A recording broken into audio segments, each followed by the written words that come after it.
Udah mulai masuk. Cek aman ya dokter suara saya ya? Suaranya agak hilang, belum stabil.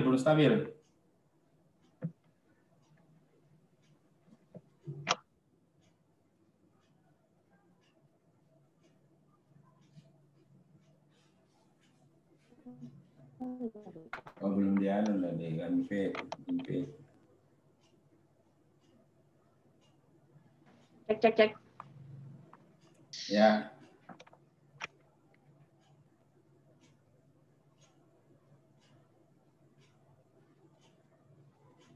Halo?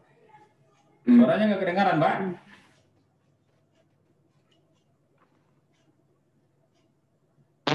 Oke. Aman dokter ya? Suaranya agak hilang timbul. Cek, halo dokter. Ya, aman. Masih nggak dengar? Masih belum dengar? Sudah dengar.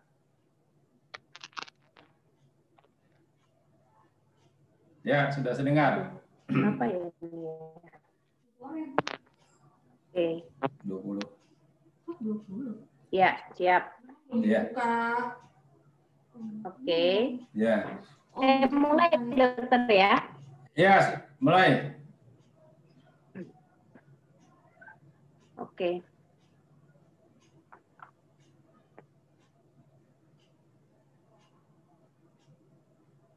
Bismillahirrahmanirrahim. Assalamualaikum warahmatullahi wabarakatuh. Selamat malam kepada seluruh peserta webinar di malam hari ini. Selamat datang juga nih kepada para Bapak Ibu peserta kajian kesehatan Jumat Dr. Suwardi ya.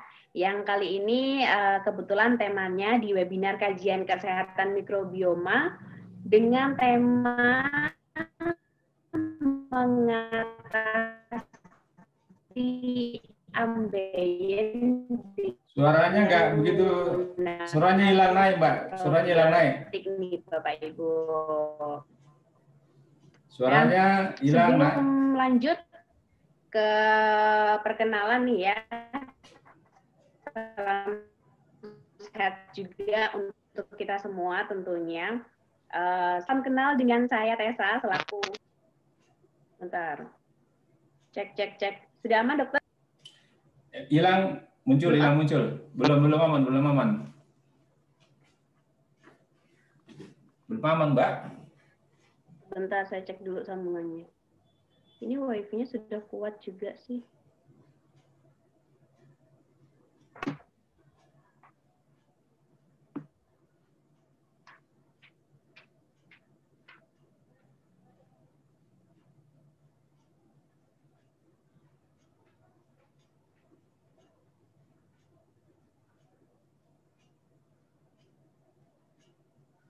Cek, sudah, dokter? Ya, sudah. Baik, salam kenal kepada semuanya. Salam kenal dengan saya Tessa. Senang sekali di malam hari ini saya bisa bertemu dengan para Bapak Ibu semua di webinar kali ini. Dan malam ini kita akan membahas topik yang tadi ya. Kita akan membahas bagaimana cara mengatasi ambeien menggunakan probiotik. Terima kasih juga kepada para peserta webinar yang selalu setia nih mengikuti kajian Jumat dari Dr. Suwardi. Dan juga selamat datang bagi yang baru bergabung. Acara kajian ini ya para Bapak Ibu sudah berlangsung setiap hari Jumat, jadi rutin setiap hari Jumat malam sejak Juni tahun 2020. Gitu. Dan Dr. Suwardi ini juga merupakan seorang dokter ahli mikrobioma medis yang juga merupakan salah satu ahli kami di nusalabs.id. Sebelum lanjut, kita kenalan dulu nih sama profilnya dari Dr. Suwardi ya. Yang pertama, beliau adalah seorang dokter praktisi berbasis mikrobioma medis sejak tahun 2011 dan juga pengasuh acara kesehatan Nikmatnya Hidup Sehat ya di Wesal TV. Kalau misalkan Bapak Ibu sering melihat Wesal TV, pasti di tiap hari Senin di pukul 10:30 siang sampai 11:30 siang pasti bisa menonton nih Dr. Suwardi melewati Wesal TV di acara Nikmatnya Hidup Sehat begitu. Selanjutnya adalah Dr. Suwardi juga seorang penulis buku kesehatan yang bestseller, salah satunya adalah Rahasia Rasulullah yang tidak pernah sakit, yang tak pernah sakit. Dan juga beliau sebagai dosen online kesehatan di Paytrain Academy, lalu ketua forum juga Mikrobioma Medis Indonesia atau FOMI, FOMMI ya. Baik, untuk selanjutnya para Bapak Ibu, kita kenalan dulu nih sama nusalabs.id sebelum kita memulai di webinar kali ini. Saya juga akan sedikit memperkenalkan mengenai nusalabs.id. Jadi nusalabs.id ini Bapak Ibu merupakan perusahaan riset dan juga pengembangan dalam bidang bioteknologi, utamanya mengenai teknologi probiotik yang dapat dimanfaatkan untuk berbagai bidang industri nih, diantaranya industri kesehatan itu sudah pasti, kecantikan, peternakan, pertanian, perikanan, dan masih banyak yang lainnya. Produk yang sudah di-launching dengan Nusalabs ID nih, ada minyak SW sumber waras yang pertama, yang kedua ada produk FitO untuk minuman meningkatkan imunitas tubuh, begitu. Yang ketiga ada Woku Woku, vitamin untuk kucing juga, Durakor, dan juga Rempanusa, dan masih banyak yang lainnya. Kedepannya juga nih Bapak Ibu, nusalabs.id bersama dengan Dr. Swardi juga akan mendirikan sebuah institusi pendidikan melalui Nusalabs Academy yang akan mencetak kader-kader yang akan memiliki pengetahuan dan juga keahlian di bidang mikrobioma medis. Wah, keren sekali ya ini nusalabs.id. Semoga nanti ke depannya Bapak Ibu bisa terus mengikuti perkembangan dari nusalabs.id, tentunya dengan cara mengikuti webinar setiap hari Jumat ini bersama Dr. Swardi. Begitu. Untuk materinya, Dr. Swardi, bisa boleh sharekan. Ya, saya... Untuk materi kali ini, para Bapak Ibu dan juga peserta webinar ya, ini nanti akan dijelaskan materinya oleh Dr. Swardi, dan lalu nanti juga akan ada sesi tanya jawab. Silakan Bapak Ibu nanti bisa mengajukan pertanyaannya. Panggil dia. Bisa mengajukan pertanyaan di kolom Q&A ya Bapak Ibu. Jadi nanti ketika ada pertanyaan atau selama penjelasan dari materi dari Dr. Swardi juga bisa ditanyakan di kolom Q&A. Nanti tinggal diketik saja pertanyaannya di situ. Insya Allah akan kami jawab satu persatu jika waktunya mencukupi Bapak Ibu. Terima kasih juga yang sudah menyempatkan untuk meluangkan waktunya di webinar malam ini. Semoga nanti ilmunya bisa bermanfaat, semoga info-info yang disampaikan sama Dr. Swardi dan juga materinya bisa bermanfaat. Dan di malam kali ini juga banyak dari para kalangan ini ya, ada bermacam-macam, ada selebgram, tadi ada yang mendaftar juga sebagai selebgram, begitu berprofesi sebagai selebgram. Terus ada juga yang seorang dokter, alhamdulillah. Terus ada juga mahasiswi yang sedang menjalani profesi nurse, begitu. Semangat untuk ini ya, tadi ada salah dua gitu ya, yang sedang menjalani profesi nurse, ingin mengikuti webinar kali ini untuk memperdalam nih ilmunya di dunia medis, begitu. Banyak sekali dari berbagai kalangan di malam hari ini. Terima kasih. Semoga nanti ilmunya dan juga informasi yang disampaikan Dr. Swardi bisa bermanfaat. Dan jangan lupa nanti akan ada sesi tanya jawab ya, seperti yang Tessa infokan. Jadi bisa diketik pertanyaannya di kolom Q&A ya, yang ada di bawah itu ada kolom Q&A-nya.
Halo? Baik, dokter. Ya, sudah siap? Ya. Ya. Saya. Silakan, dokter. Oh ya, silakan ya. Ini Mbak, saya punya mana Mbak?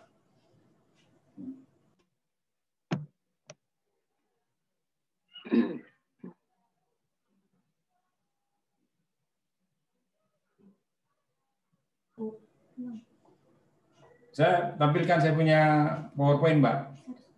Share screen, Mbak. Ya, silakan, share screen. dokter. Ya, share screen. Saya mau share screen.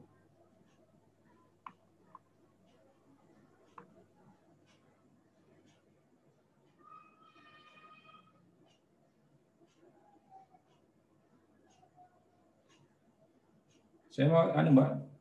Bisa dibuka, Mbak? Halo? Pak Sela?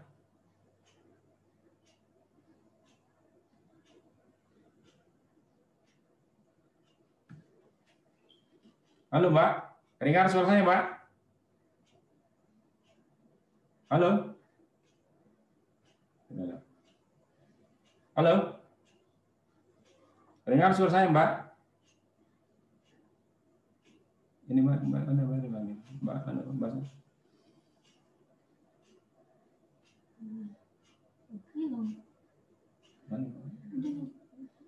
Halo?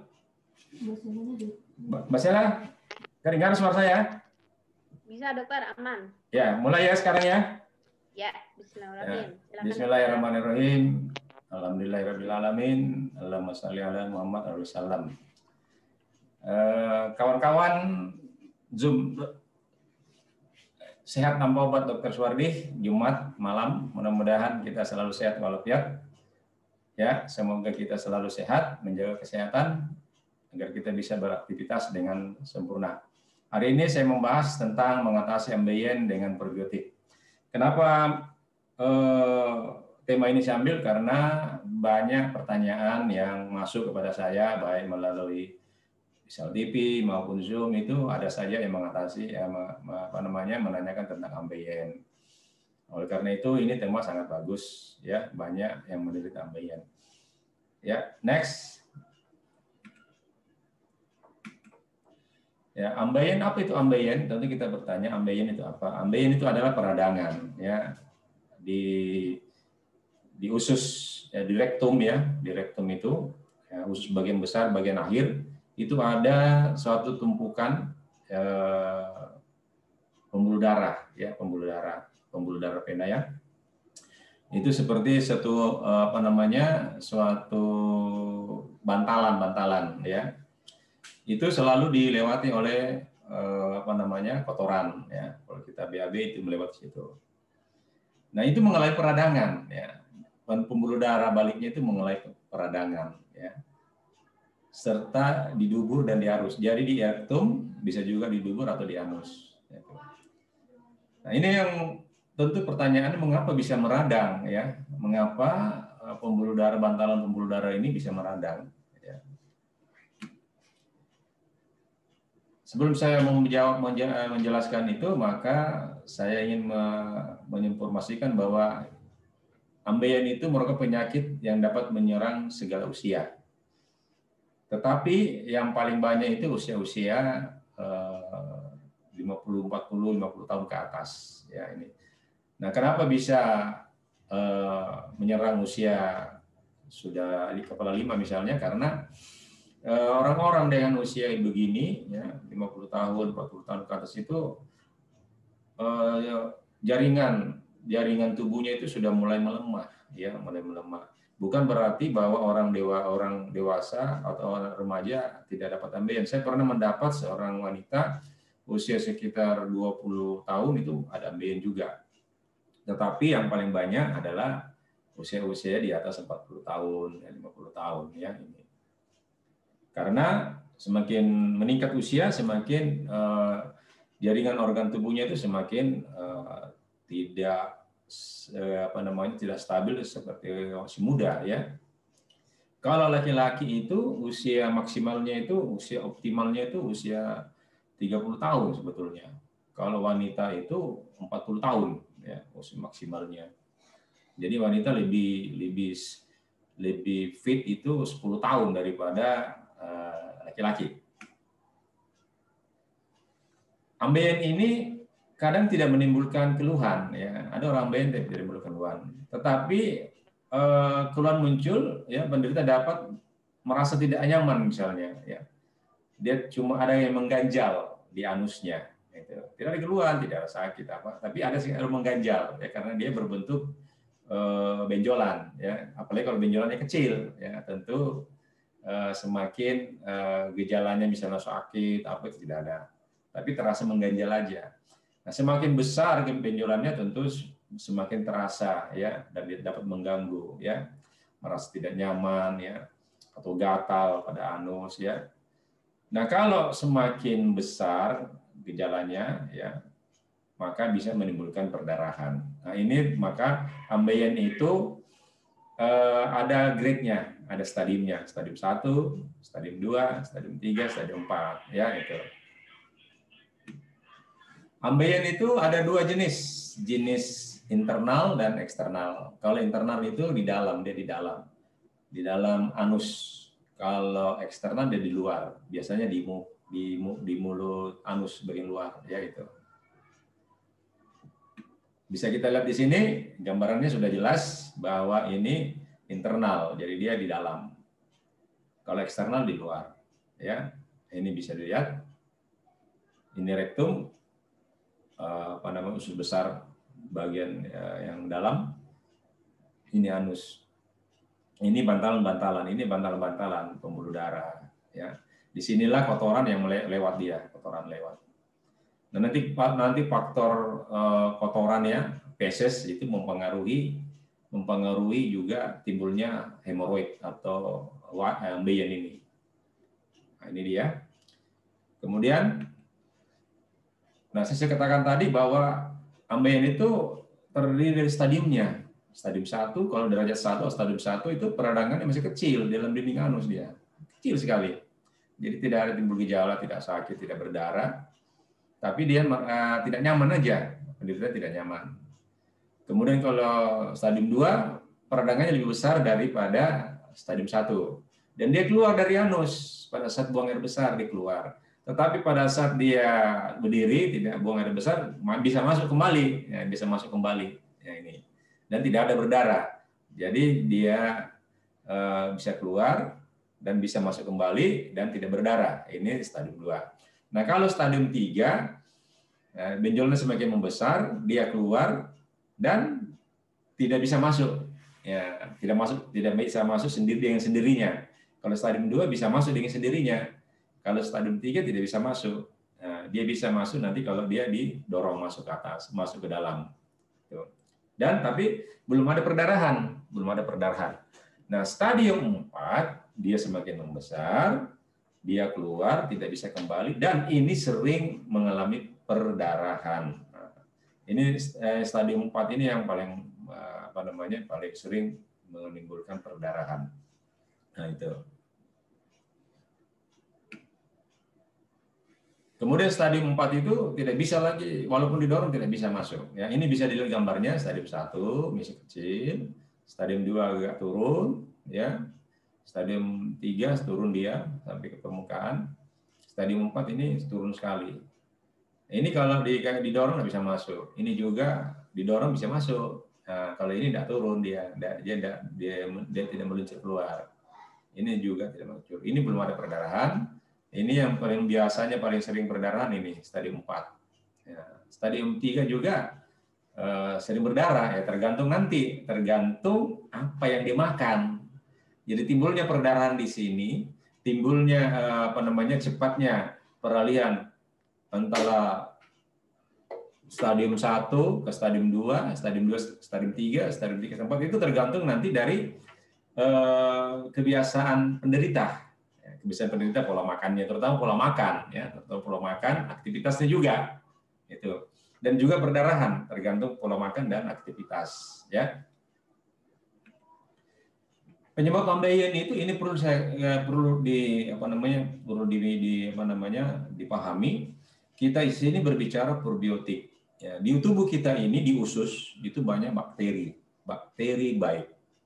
Nah, bakteri baik ini menjaga kesehatan usus kita, ya. Kalau kita tidak jaga, maka dia bisa berubah menjadi patogen, dia menyebabkan menyebabkan penyakit. Nah, itu. Nah, sekarang termasuk ambeien. Nah, penyebab ambeien itu belum diketahui, tetapi paling banyak faktor yang paling dominan adalah pertama terlalu sering duduk. Ya, ini. Walaupun terlalu sering duduk juga biasanya orang-orang ambeien itu pola makan yang nggak bagus. Dia kurang serat. Dia selalu mengkonsumsi makanan-makanan yang kurang serat, terutama makanan-makanan yang berprotein tinggi, punya lemak tinggi, punya garam tinggi, kemudian kurang asupan air. Nah, mengapa? Ya, kurang serat, protein hewani tinggi, banyak lemak dan banyak garam itu bisa menyebabkan ambeien. Nah, ini pertanyaannya. Sebab makanan-makanan yang demikian itu akan menyebabkan perubahan mikrobioma usus. Ya. Di usus kita itu memang ada keseimbangan mikrobioma. 75 kalau kita dalam keadaan sehat, mikrobioma itu 75% bakteri baik, 25% bakteri tidak baik, ya, atau jahat. Tetapi kalau ini dipertahankan, kita masih sehat. Usus kita masih sehat karena yang dominan bakteri baik. Ya, bakteri baik. Tidak semua, tidak harus di usus kita itu dominan bakteri baik semua, pasti ada bakteri jahat. Ya, itu harus seimbang. Yang penting bakteri baik itu bisa mengkontrol bakteri tidak baik. Sama dengan kalau kita mengumpamakan sama dengan kehidupan di masyarakat kita. Tidak semua orang itu takut hukum. Pasti ada orang tidak takut hukum. Pasti ada orang yang baik, ada orang yang tidak baik. Itu wajar. Itu normal. Yang penting di lingkungan kita itu lebih dominan orang yang baik agar lingkungan kita itu jadi baik. Yaitu. Demikian juga di usus. Yang dominan kalau kita sehat harus dominan bakteri baik 75%, ya 25% bakteri tidak baik. Karena bakteri tidak baik juga ini mempunyai peranan. Nah, manakala pola makan kita tidak baik dan lifestyle kita tidak baik, maka keseimbangan ini langsung berubah drastis. Yang 75% yang baik itu akan menjadi tidak baik. Sedangkan yang 25% akan menjadi baik. Jadi kembali terbalik, ya, bergeser posisinya 75% bakteri yang tidak baik, 25% bakteri baik. Sehingga dominan bakteri yang patogen, bakteri yang jahat. Kita bilang bakteri jahat. Nah, inilah kondisi komunitas ini dikatakan disbiosis. Nah, disbiosis itu manakala bakteri tidak baik lebih dominan dari bakteri yang baik. Nah, apa dampaknya? Ya, apa dampaknya? Yang pertama, makanan-makanan yang kurang serat, kurang air, diet protein tinggi, diet lemak tinggi, kemudian garam tinggi menyebabkan feses kita itu keras sehingga menyebabkan sembelit. Nah, sembelit. Ya, disbiosis ini menyebabkan sembelit. Sembelit juga ini akan mempengaruhi semakin membuat disbiosis itu semakin meningkat. Nah, itu. Bakteri jahat itu semakin bagus. Ibaratnya ini bakteri jahat ini senang dapat makanan begitu kan. Senang dia semakin bertumbuh. Dia semakin berkembang. Yang kedua, bakteri jahat ini akan merangsang sel-sel daya tahan tubuh kita itu melepaskan zat yang menyebabkan peradangan, yaitu sitokin namanya. Sitokin inilah yang menyebabkan peradangan. Peradangan yang mana?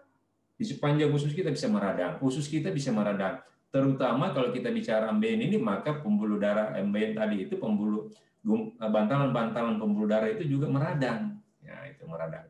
Sehingga terjadilah peradangan. Terjadi peradangan, maka terjadi ambeien. Jadi salah satu sisi bakteri jahat akan melepaskan suatu zat sitokin namanya yang membuatkan peradangan.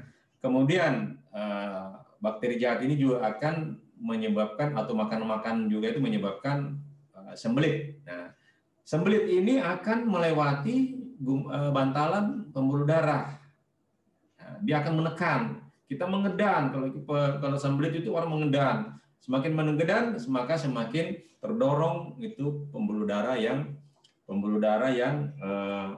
nah ini saya di sini tadi terdorong itu pembuluh darah. Nah, pembuluh darah ini semakin terdorong karena sembelit terdorong terus sehingga semakin stadiumnya ambeien itu semakin meningkat.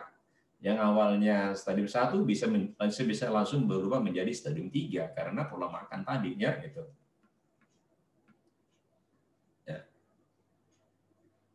Terus gejalanya apa? Gejala ambeien? Kadang-kadang gejala ambeien kalau dalam stadiumnya, tidak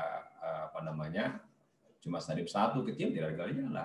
Ya, kalau stadium 2, 3 mungkin bisa gejala. Biasanya kalau dia misalnya stadium 3 tapi dia berdarah, biasanya berdarah itu darahnya seperti cincin.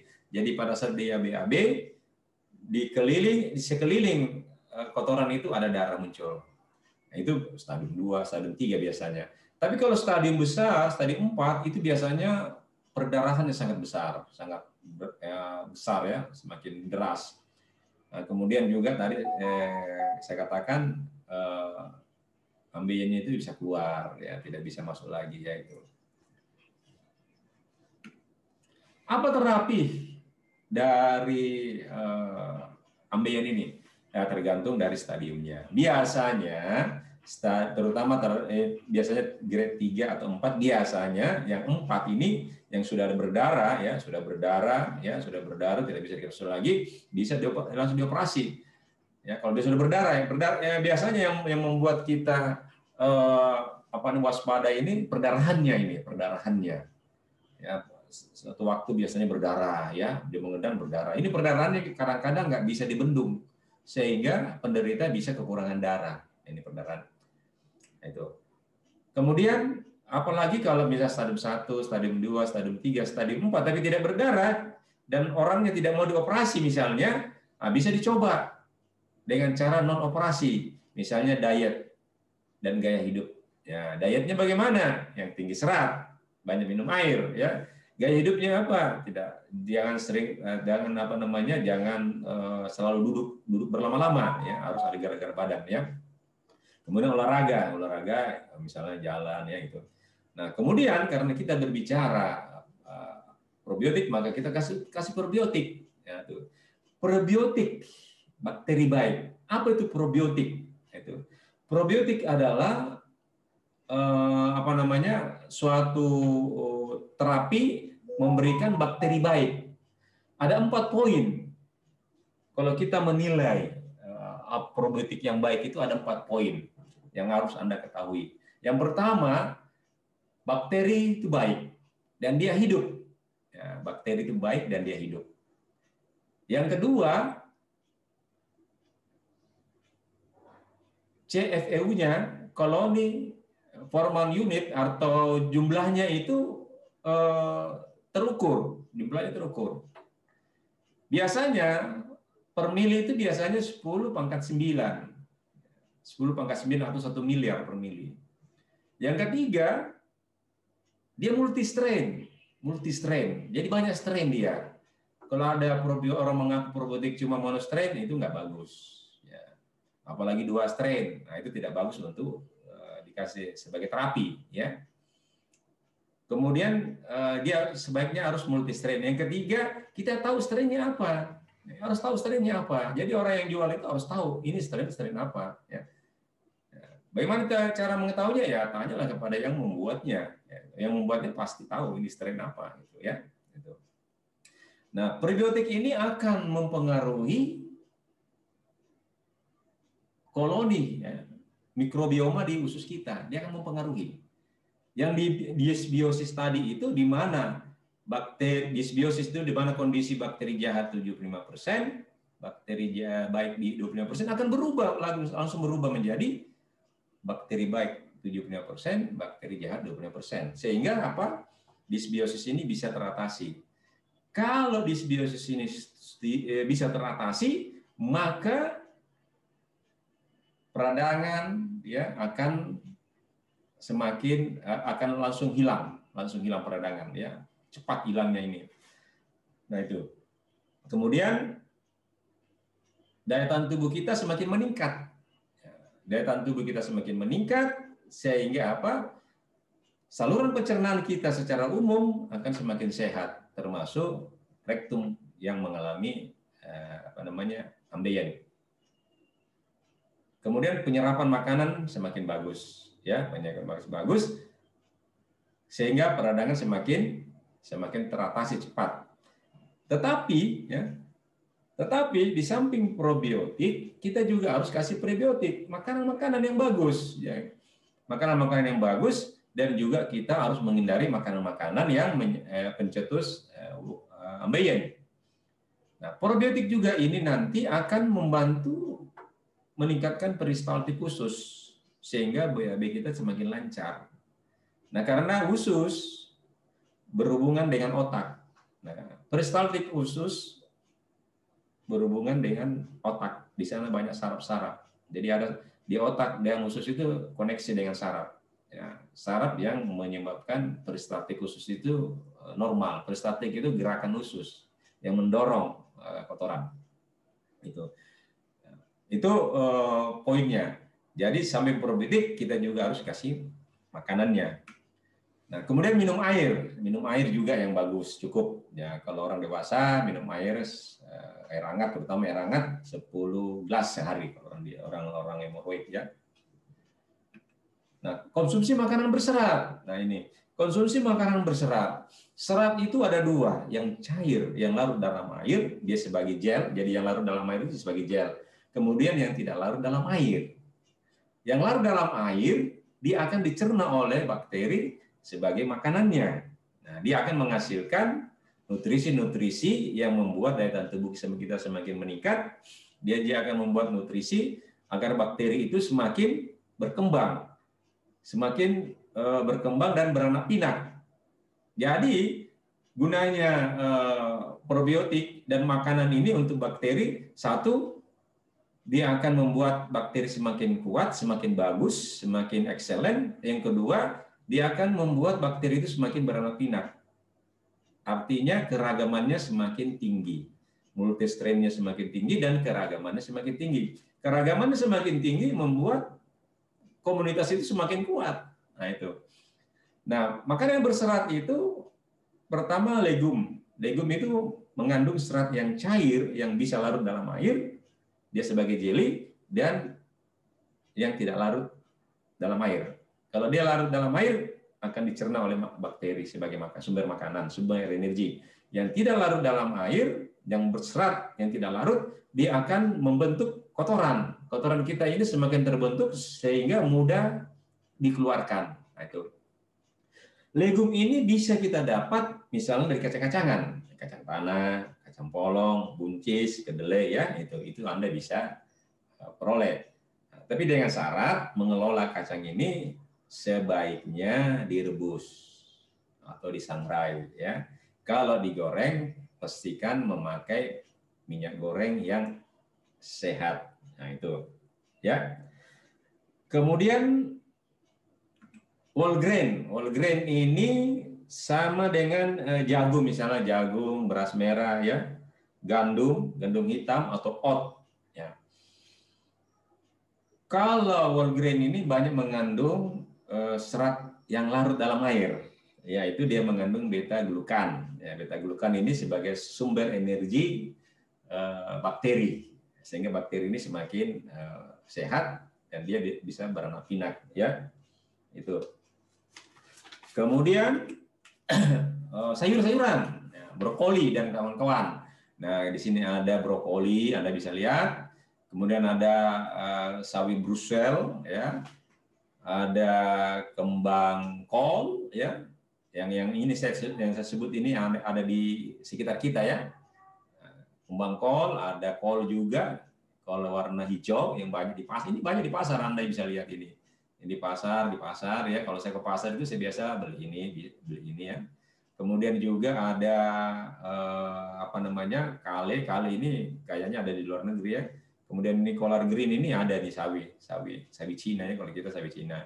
Yang ada di luar negeri biasanya ini turnip, kale ya. Carilah yang ada di dalam negeri ya, di pasar tradisional ya ini.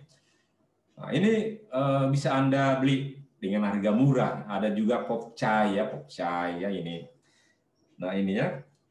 Ini di samping dia memiliki serat, dia juga anti kanker ya, karena dia mengandung glukosinalat ya. Glukosinat sebagai anti kanker, antioksidan, dia juga makanan untuk bakteri ya, bakteri. Nah, itu ya, bakteri, sehingga bakteri itu bisa keragamannya meningkat ya. Kemudian ada root vegetable ya, itu ya sayur-sayuran yang tumbuh di bawah tanah seperti wortel ya, beet ya, lobak ya, ini beet, wortel, lobak ya. Ini banyak di pasar ya, yang wortel, apalagi wortel ini. Nah, dia juga bagus untuk makanan bakteri ya. Terutama dia ini bisa meningkatkan keragaman bakteri ya. Kemudian makanan berserat, umbi-umbian, ubi jalar, labu, kentang, labu ya, kentang ini ya, ini bisa. Kemudian paprika ya, paprika sama saja, dia sangat bagus untuk. Nah, tapi paprika ini di samping serat dia banyak mengandung air, sama dengan seledri ya, seledri. Dia mengandung serat, dia juga mengandung banyak air ya. Kemudian timun dan melon. Ya, timun dan melon dia banyak mengandung air dan serat. Ya, kemudian pir juga mengandung banyak air dan serat. Apel ini banyak mengandung pektin, serat yang larut dalam air. Dia bisa memberi makanan pada bakteri ya. Raspberry juga banyak mengandung air dan banyak mengandung antioksidan. Nah, yang paling menarik, lihat, di sini ini.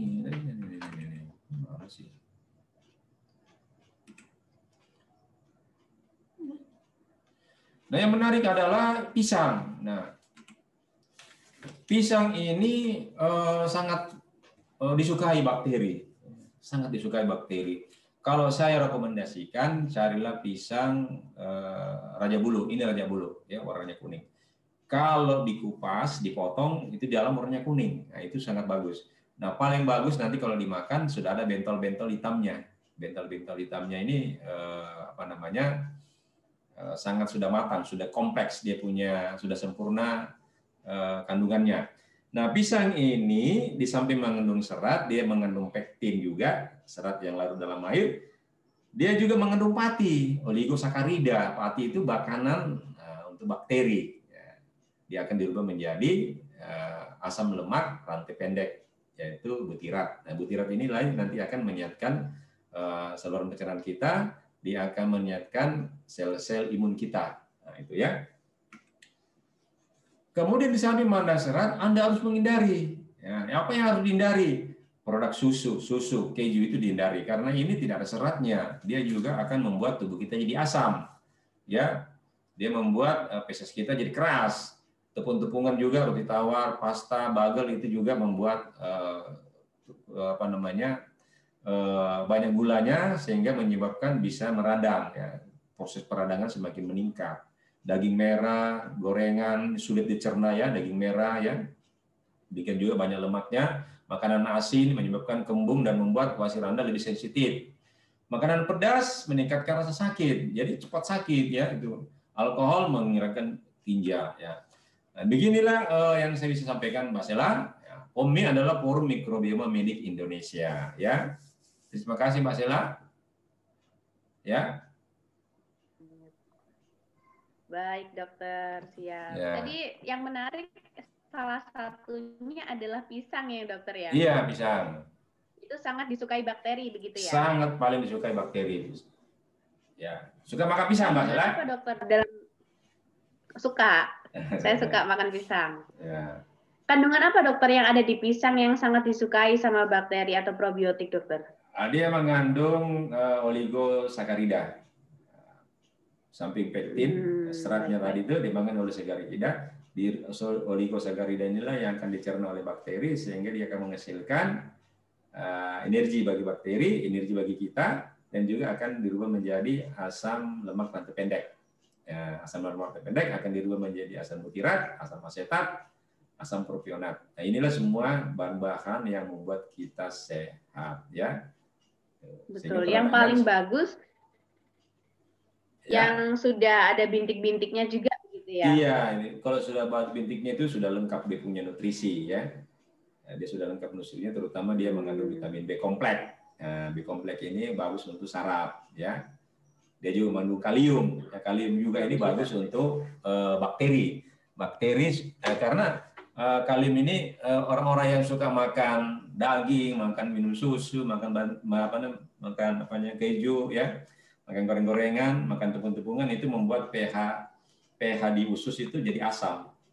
pH di usus jadi asam ini bakteri nggak suka. Jadi bakteri itu sama dengan manusia, Mbak. Ada kesukaannya, ya, ada kesukaannya. Ada juga ketidaksukaannya. Lingkungan yang paling tidak disuka oleh bakteri adalah pH asam. Nah, pH asam ini dari makan makanan. Nah, itu goreng-gorengan, ya, tepung-tepungan, ya, keju, susu, ikan, ayam, itu semua itu. Nah, nanti kalau asam ini nantilah kalium itu akan menetralkan asam. Oleh karena makan pisang bisa menetralkan pH asamnya. Iya. Ya. Baik. Ini sudah ada beberapa pertanyaan dari para peserta, dokter. Tapi sebelum itu, untuk Bapak, Ibu, dan juga para peserta ya, yang ingin berkonsultasi nih sama Dr. Suwardi, bisa menghubungi di nomor telepon 0819 0808 888 9. Saya ulangi lagi ya, Bapak Ibu bisa dicatat untuk yang ingin berkonsultasi langsung dengan Dr. Suwardi, entah itu membuat janji nih untuk konsultasi online atau offline ya, bisa menghubungi di nomor telepon 0819 0808 888 9. Jadi 0819 0808 8889. Begitu ya, Bapak Ibu. Ya. Baik. Kita mulai dari pertanyaan yang pertama ya, dokter ya. Ya. Ada dari Andriani. Apakah gunanya obat yang dimasukkan lewat dubur, dokter? Nah, biasanya obat itu untuk antiinflamasi, anti peradangan. Yang kedua anti sakit, biasanya itu ya, di dubur. Supositori namanya. Jadi fungsinya untuk, kan ini kan peradang bengkak, termasuk untuk sakit dan juga untuk anti peradangan bengkak. Itu obat medis, ya. Baik, untuk peradangannya ya berarti untuk Kak Andriani.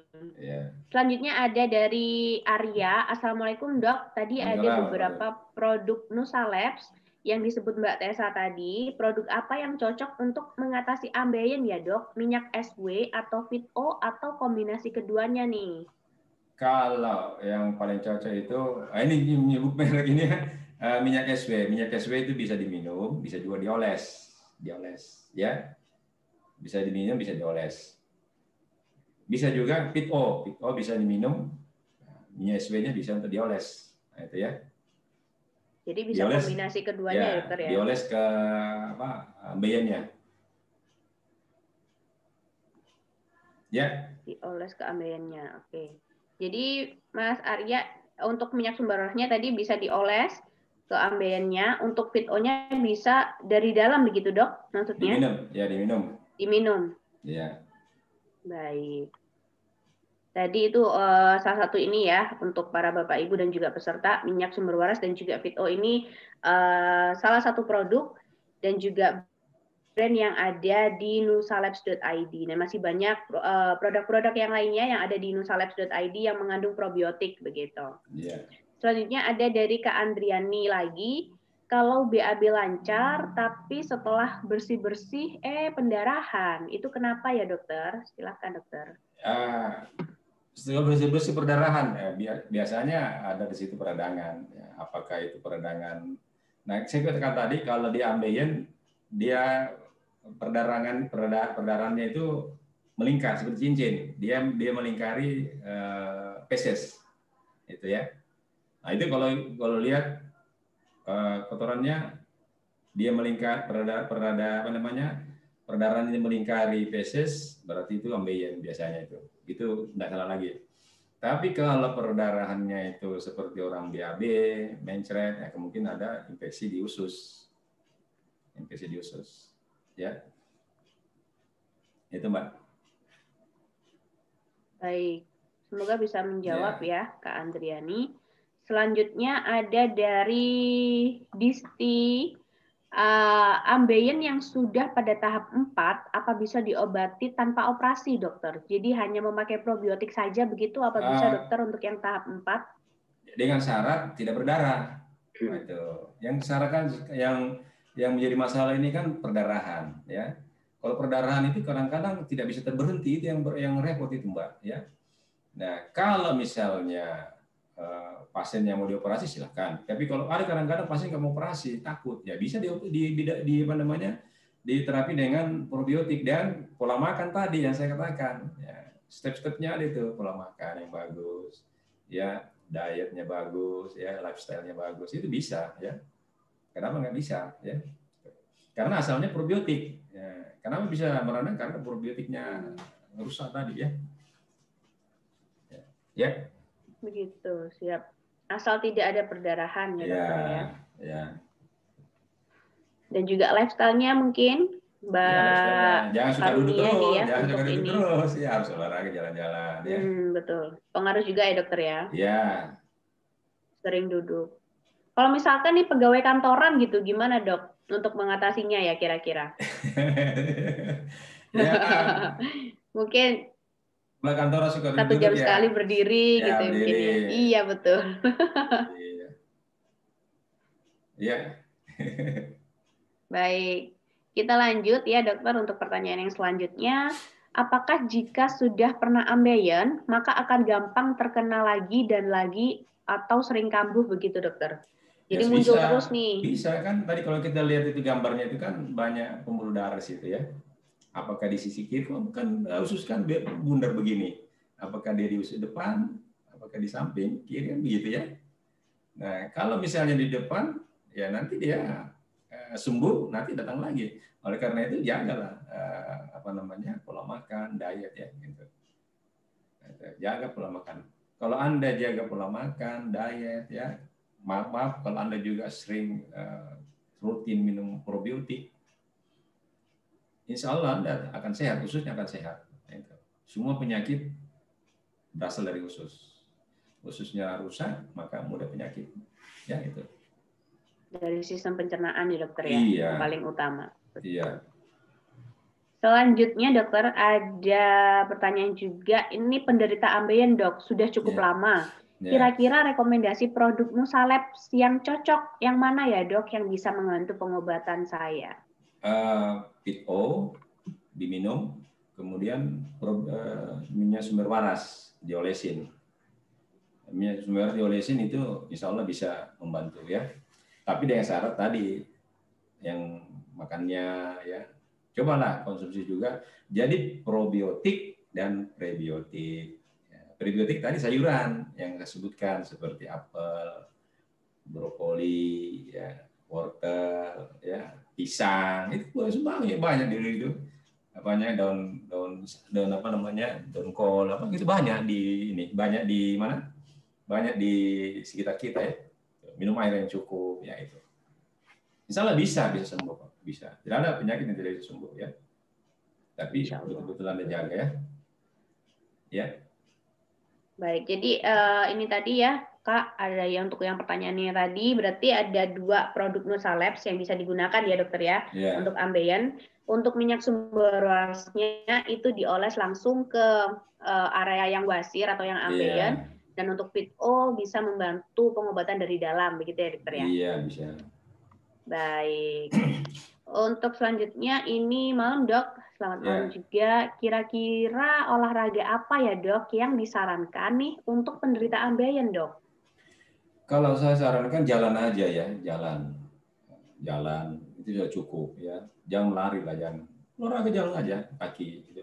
Karena kalau orang olahraga itu peristaltik usus kita itu normal.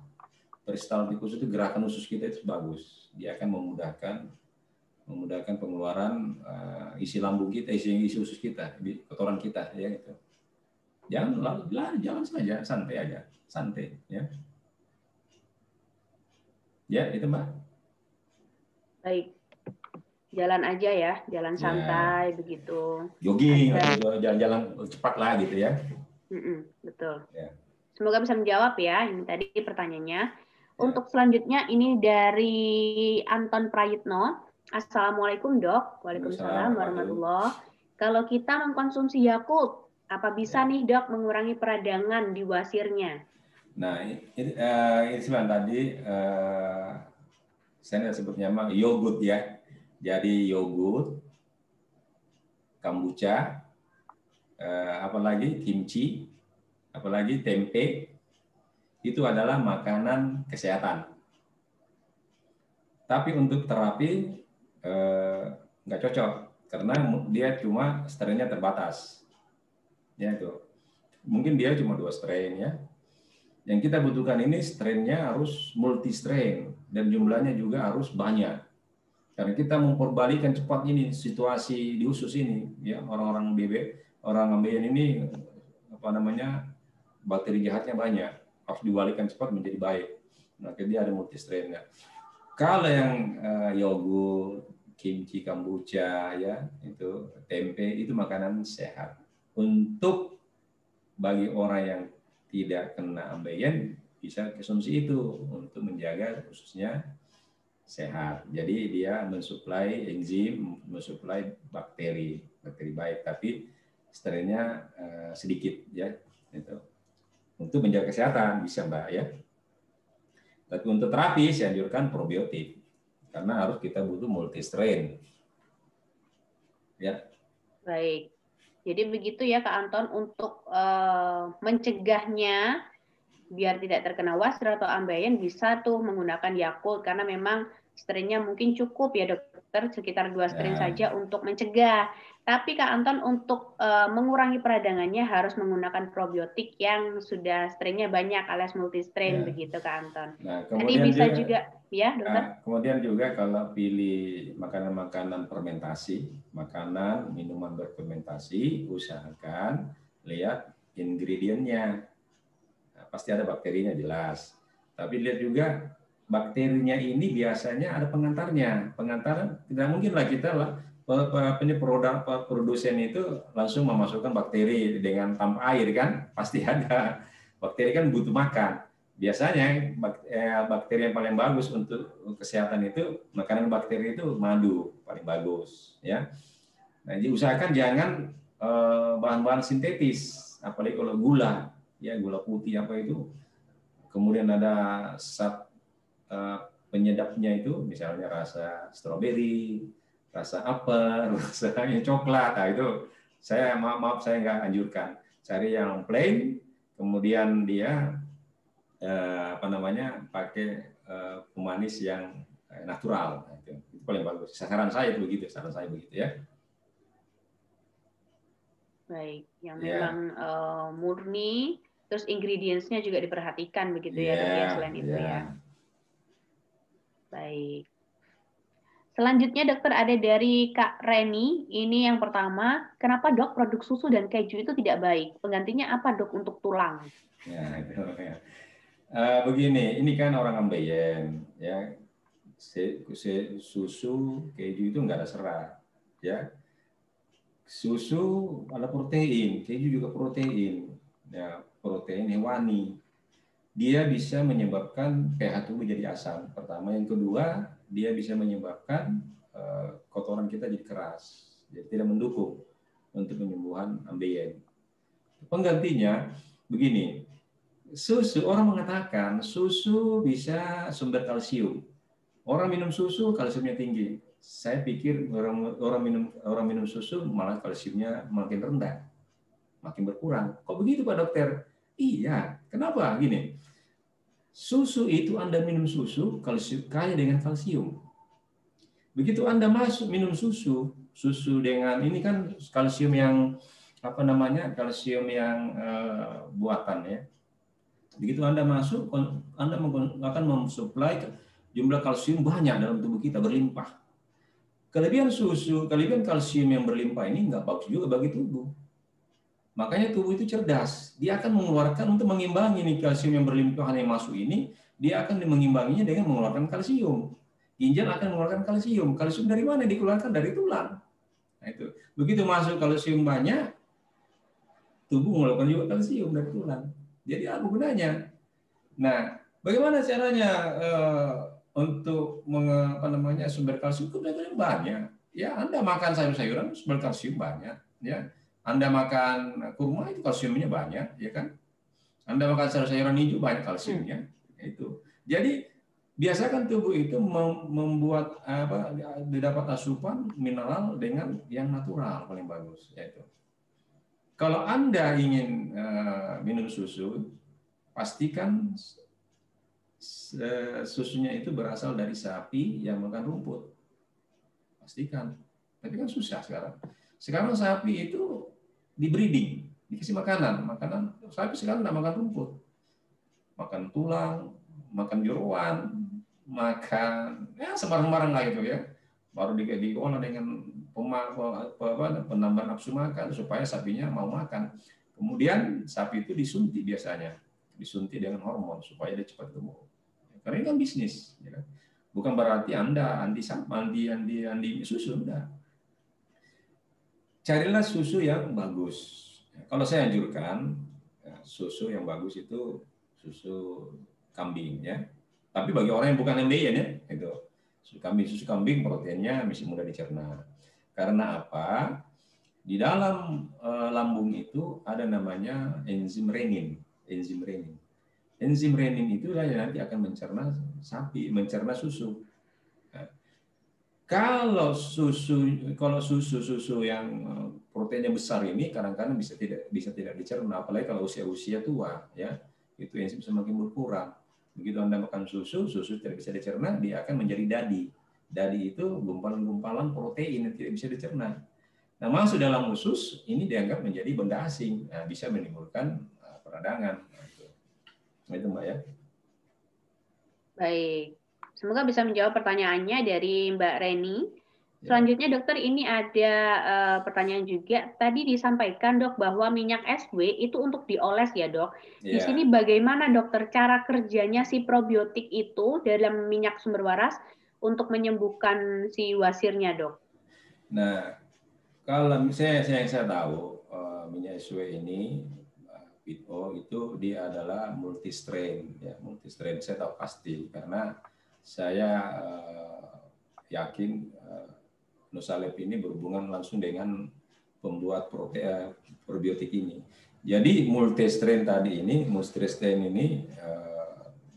biasanya multistrain itu kalau 1 mili itu miliaran jumlahnya. Dia beragam. Jadi saya katakan tadi probiotik yang bagus itu ada 4, yaitu bakteri hidup, ya, jumlahnya terukur, multistrain dan strainnya jelas. Biasanya strain ini Lactobacillus dan Bifidobacterium, ada juga strain lain. Nah, Lactobacillus itu strainnya banyak sekali. Jadi satu sendok makan itu bisa jutaan atau miliaran ya. Nah, di dalam minyak SW atau PITO ini, begitu dia masuk, kita asup, dia akan mempengaruhi komunitas bakteri si penderita. Ya. Dia akan merubah disbiosis tadi akan menjadi norma flora usus yang normal kembali. Nah, norma flora usus yang normal ini dia akan menghambat proses peradangan karena dia akan menghasilkan zat anti peradangan, yaitu asam lemak rantai pendek, yaitu butirat, asam asetat, asam propionat. Nah, Di samping makan probiotik, minum probiotik, harus juga disertai prebiotik. Nah, itu cara kerjanya. Ya. Kalaupun Anda mengkonsumsi probiotik, tapi Anda tetap makan makanan yang junk food, yang saya sebutkan tadi, itu hasilnya kurang maksimal ya gitu. Jadi itu sih, di samping probiotik dan prebiotik. Jadi dia akan membalikkan disbiosis itu menjadi norma florus yang normal. Dan norma florus yang baik ini akan menghasilkan zat anti peradangan, yaitu asam butirat, asam asetat, asam propionat. Ya itu. Baik, begitu ya, Kak. Ini supaya jadi minyak sumber waras untuk mengobati si ambeien tadi seperti itu untuk cara kerjanya. Selanjutnya nih dok, satu pertanyaan untuk 2 orang karena pertanyaan sama dari Kak Denny dan juga Kak Yuslia. Untuk dosis probiotik dok, berapa untuk sehari untuk terapinya dok? Silakan. Seharinya bisa 3 kali 1 sendok makan ya, 3 kali 1 sendok makan ya, itu sudah cukup ya, 3 kali 1 sendok makan. Kalau dia semakin berat, bisa dosisnya begini. Yang penting dosisnya sedikit tapi sering. Nah, itu. Jangan misalnya 3 sendok, enggak, 1 sendok makan 3 kali sehari sudah cukup. Kalau berat bisa 3 kali 1 sendok, setiap 3 jam 1 sendok atau 2 jam 1 sendok, itu bisa ya. Baik. Jadi sedikit-sedikit tapi diulang gitu ya dok ya. Sebelum makan, sebaiknya sebelum makan. Sebelum makan, Mbak. Sebelum makan ya, Dok ya? Iya, sebelum makan. Kalau misalkan nih, Dok, ada yang kelupaan nih setelah makan gitu. Apakah pengaruh, Dok, dengan kerja probiotiknya? Oh, sangat berpengaruh. Karena begini, kali ini kan cairan ya. Transit air, cairan di usus itu cuma ya 1 detik, 1 menit langsung masuk. Tapi kalau kita setelah makan, ini makanan ini, apalagi kalau kita makan makanan junk food ini, makan daging, ya, makan nasi, daging, ya, tambah lagi telur. Ini proses pencernaan ini sangat lama, ya sangat lama ini, bisa sampai berjam-jam. Daging dicerna di lambung itu bisa sampai 5 jam, ikan 3 jam, buah, sayur bisa 2 jam. Buah bisa 30 menit. Coba bayangkan kalau kita sudah makan daging, sudah makan bakso, terus minum probiotik, nanti probiotiknya lama di situ dia berjalan itu ya. Kita maunya cepat dia lewat. Karena kalau lama di lambung juga nggak bagus ya. Cepat lewat itu ya. Cepat menuju ke tempat ambien. Cepat dia ya. Baik. Berarti paling optimal dan juga yang sangat dianjurkan sebelum makan ya, Dok ya? Iya, sebelum makan. Selanjutnya ada pertanyaan dari Ika. Ini berapa lama, Dok, kesembuhan ambeien jika menggunakan minyak sumber waras? Apakah beda-beda, Dok, tiap orang? Iya, beda-beda. Tergantung juga stadiumnya, ya kan? Kalau stadium kecil ya mungkin lebih cepat, stadium 1 lebih cepat dibanding stadium 4 ya, stadium 3 ya itu. Kemudian juga dipengaruhi oleh lifestyle, ya, kemudian diet, itu berpengaruh semua, ya kan. Minyak probiotik ini salah satu sarana saja. Harus ditunjang. Minyak probiotik ini kita ingin mempengaruhi bakteri dalam tubuh kita itu menjadi baik lagi. Tetapi mereka ini sama dengan kita, butuh makan. Ya, butuh makan, mereka butuh makan. Nah, apa yang dimakan mereka, yang diolah mereka, itulah yang akan membuat tubuh kita sehat. Jadi, probiotik itu bukan seperti obat. Buat sakit kepala, Anda minum, langsung sakit kepalanya hilang. Enggak. Mereka akan memproduksi. Dia akan memproduksi produk. Ya, memproduksi produk. Produk itulah yang akan membuat kita sehat. Yang kedua, dia akan mempengaruhi sistem kekebalan tubuh kita di situ. Ya, itu. Jadi cara kerjanya di situ, bakteri. Nah, bukan seperti obat.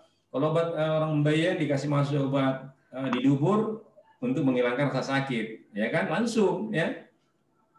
Tetapi tapi obat itu tidak menyelesaikan masalah karena akarnya tidak diselesaikan. Nah, kalau probiotik ini dia menghasilkan produk. Nah, produk itulah yang akan membuat ambeiannya sehat. Kemudian probiotik ini, bakteri baik ini akan mempengaruhi sistem kekebalan tubuh kita sehingga saluran cernanya kita jadi baik. Jadi dia akarnya yang diatasi. Ya itu, Mbak. Baik, begitu. Semoga bisa menjawab pertanyaan Ya. dari Kak Ika tadi. Ini ada pertanyaan terakhir, dokter. Ya. Minyaknya bisa dibeli di mana ya? Dan apakah untuk wasir yang baru dan juga masih kecil tapi nggak mengganggu itu bisa hilang, dok? Ya bisa hilang, tapi ya jagalah tadi saya bilang ya. Kalau sudah ada wasir tetap harus dikasih probiotik karena orang-orang begini ini pasti komunitas bakterinya itu terganggu. Perlu probiotik dan juga makanan tadi ya, itu makanannya ya, lifestyle-nya dijaga ya. Baik, menambahkan sedikit ya dokter ya. Ya. Untuk pembeliannya tadi bisa juga di nomor 0819 0808 8889 ya untuk Kak Erni Indrawati, atau bisa juga melalui nusalabs.id. Jadi nanti bisa mencari info juga di nusalabs.id yang kemarin Mbak Erni mungkin daftar dan mengikuti webinar yang registrasi kemarin Mbak Erni. Begitu ya dokter ya? Iya, betul. Silakan dokter untuk pamungkas nih dari semuanya. Ya. Saya ingin jelaskan di sini bahwa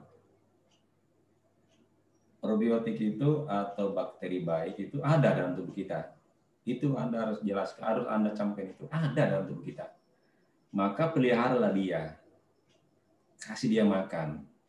Nah, probiotik ini, bakteri baik ini, dia bisa bermanfaat untuk kita kalau dia mereka dikasih makan. Kemudian Anda juga jangan stres. Dia sangat berpengaruh sekali stres itu. Jangankan stres, kalau kita misalnya pindah tempat, pindah di lingkungan, misalnya saya dari Jakarta pindah ke Bogor, itu bakterinya bisa berubah. Atau apalagi kalau pindah ke Amerika misalnya, itu bisa berubah. Itu sangat-sangat sensitif. Mindset kita negatif saja itu bisa berubah dia, karena dia punya gen sifat gitu. Jadi itulah, jadi dia ada dalam tubuh kita. Itu Tuhan sudah menciptakan itu bakteri itu sangat banyak dalam tubuh kita. Dia hadir sama kita. Tuhan pasti menciptakan sesuatu, pasti ada manfaatnya. Oleh karena itu manfaatkanlah mereka, beri makan mereka. Kemudian Anda juga jangan mindsetnya negatif, ya harus bersyukur, ya beribadah kepada Tuhan, ya gitu, ya jangan stres. Gitu. Insyaallah mereka akan menjaga kita. Dia akan membuat produksi yang membuat kita sehat. Ya, ini Mbak. Baik, lifestyle, jangan stres, dan juga probiotik tentunya ya dok ya. Iya betul. Kuncinya betul. Terima kasih dokter untuk kesimpulan materinya di malam hari ini. Iya. Jangan lupa juga untuk para peserta webinar di malam hari ini, Bapak Ibu juga bisa mengikuti webinar-webinar seperti ini secara gratis, secara rutin setiap hari Jumat malam mulai pukul jam 8. Dan juga untuk mengetahui nih untuk tema minggu depan apa ya, tema minggu depannya lagi apa ya, tentang kesehatan apa ya, bisa langsung diakses di webinar.nusalabs.id. Jadi yang kemarin Bapak Ibu mendaftar dan juga registrasi bisa dicek di situ, karena kita rutin mengadakan webinar seperti ini secara gratis tentang kesehatan, dan setiap minggu temanya pasti berubah-berubah dan selalu inovatif tiap hari Jumat jam 8 malam. Begitu ya dok ya? Iya, tentunya selalu dengan Dr. Suwardi. Iya. Begitu. Untuk Bapak Ibu dan juga peserta webinar yang sudah mengikuti webinar di malam hari ini, terima kasih banyak kami sampaikan untuk kesempatan dan juga waktunya yang disempatkan di malam hari ini, dan juga semoga informasi dan ilmu-ilmu yang tadi kita bahas dan sharing dan juga diberikan dari Dr. Suwardi bisa bermanfaat untuk kehidupan Bapak Ibu sehari-hari begitu ya. Yang pastinya tadi lifestyle, terus pola hidupnya dan juga pola makan tentunya itu harus diperbaiki dan dirubah mulai sekarang. Yang kedua juga jangan stres terlalu banyak. Yang terakhir pastinya kuncinya probiotik. Nah, probiotiknya itu tadi bisa didapatkan dari beberapa brand dan juga beberapa produk yang ada di nusalabs.id. Begitu ya, dokter? Iya. Baik, ada lagi mungkin dokter yang ingin disampaikan? Itu cukup, Mbak Stella. Baik, terima kasih untuk Dr. Suwardi sudah menjadi narasumber kita di malam hari ini. kita berjumpa lagi di Jumat depan ya dokter ya. Iya. Jam 8 malam, tetap jam Iya. 8 malam ya secara rutin. Nanti untuk temanya silakan untuk Bapak Ibu bisa cek di webinar.dusalabs.id. Begitu. Terima kasih untuk para Bapak Ibu dan juga peserta. Selamat malam. Wassalamualaikum warahmatullahi wabarakatuh. Waalaikumsalam warahmatullahi wabarakatuh. Terima kasih dokter. Terima kasih. Assalamualaikum. Waalaikumsalam. Pamit ya. Pamit dulu semuanya. Assalamualaikum.